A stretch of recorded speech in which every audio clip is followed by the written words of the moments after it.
Good day, farmer. My name is Dr. Joshua. I'm from Agro Solution. Today, I'll be discussing with you the theory behind feed formulation. I know that all the farmers want to formulate them, see them themselves. They want to know how to formulate the feed by themselves, but they fail to know the theory that guides feed formulation. So they thought feed formulation is all about mixing ingredients or using Excel sheet or any kind of calculation.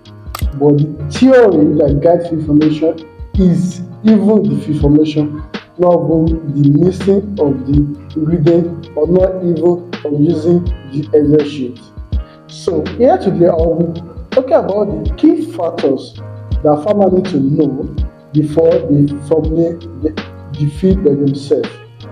The number one on my list is understanding the nutritional requirement for your animal.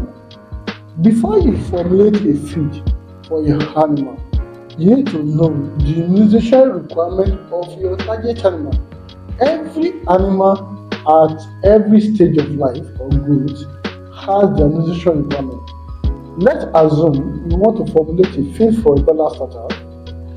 You have to know that there is a nutrient requirement, maybe crude protein between maybe 22 to 24%, and the energy requirement, and so on. So how do you know this? How can you get this? You can browse online, you can check Google, type the nutrition requirement of that animal. If you want to formulate for feed, for fish or goat or any kind of animal, you need to know it. But make sure you are getting the result from a reliable source, maybe NRC. So that is the first thing on my list. So the number two thing you need to know, you need to understand ingredients. Most farmers do not even know what like the ingredient composition.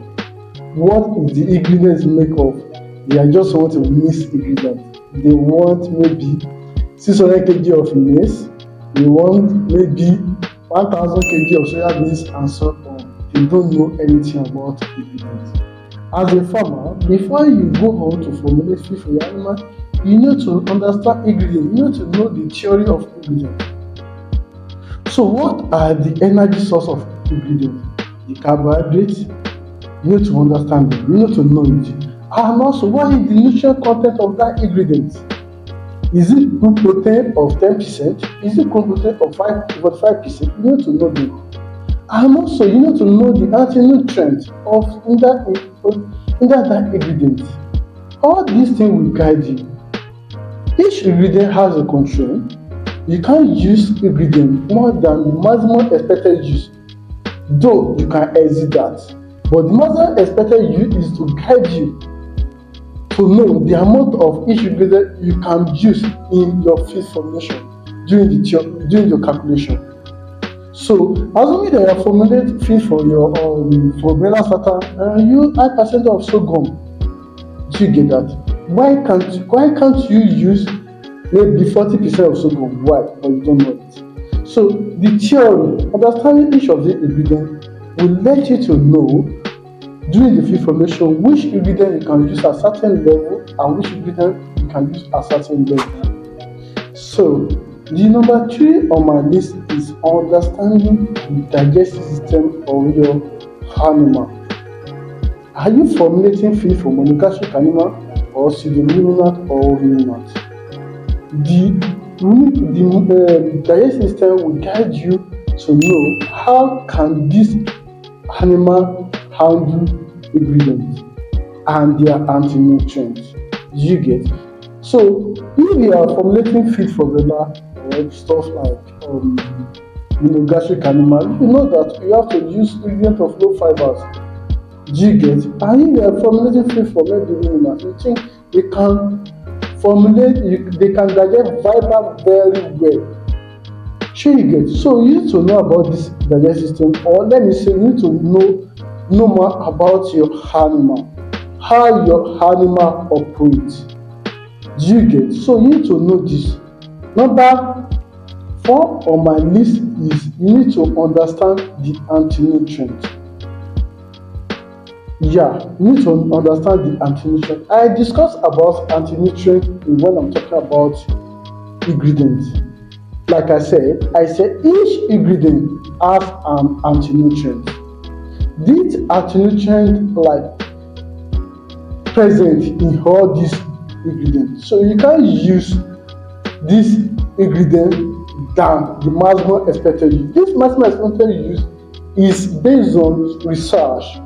People research that at this level your animal perform very well.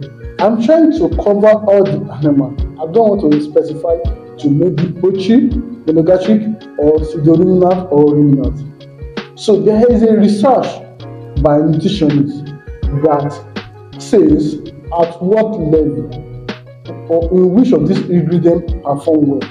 You know about anti-nutrients, you know about each of these anti-nutrients that are present in each ingredient will let you know, guide you during your formulation that okay, I want to use soya beans more than expected use. Knowing the anti-nutrients inside the soya beans, you are aware of that will guide you in your feed formulation. So lastly on my list is understanding the nutrient itself. What are the functions of each nutrient? What are the functions of carbohydrate? What is the deficiencies of carbohydrate? What is the function of protein? What is the deficiency of protein? Understanding nutrient will let you know that in protein we have amino acid, we have the essential one and we have the non-essential one. Though all amino acids are essential, but there is some that are very essential, like kind of lysine or methionine. Understanding the vitamins, know about vitamins. What are the functions of vitamin in animal body? What is the deficiency of vitamin in animal bodies? So you understanding each of these ingredients and their function will guide you and let you know the deficiency. When you see the deficiency of each of these nutrients in your animal, okay, you can really say, oh, this is a vitamin deficiency, this is a protein deficiency, this is a calcium deficiency. Do you get? So you need to know all of this. So in your feed, we have what we call the carbohydrate, we have the protein, we have the fat and oil, we have the minerals, and we have the water as well. And lastly, we have the feed additive. So feed additive is to improve your the nutrient level of your ingredient. Feed additive can be act as an enzyme and can act as supplement based on how you want to use it, or growth promoter. So if you want to know more about feed additive, kindly subscribe to this channel. In my upcoming videos, I'll make a video on mainly on feed additive, the type of feed additive, the definition of feed additive, how to get the feed additive, how to use feed additive in your feed formulation. Like I always said, feed formulation is not about calculation alone. The theory guiding feed formulation is paramount. You need to be aware of it, you need to know it, you need to study it as a farmer. If you want to formulate feed for yourself, feed formulation beyond you paying maybe 2,000 naira to learn it, is about you sitting down to learn by yourself. You going to the research, practicalize it, get your result. That is the only way you can make feed for your animal and get your desired result. So see you next time. Thank you.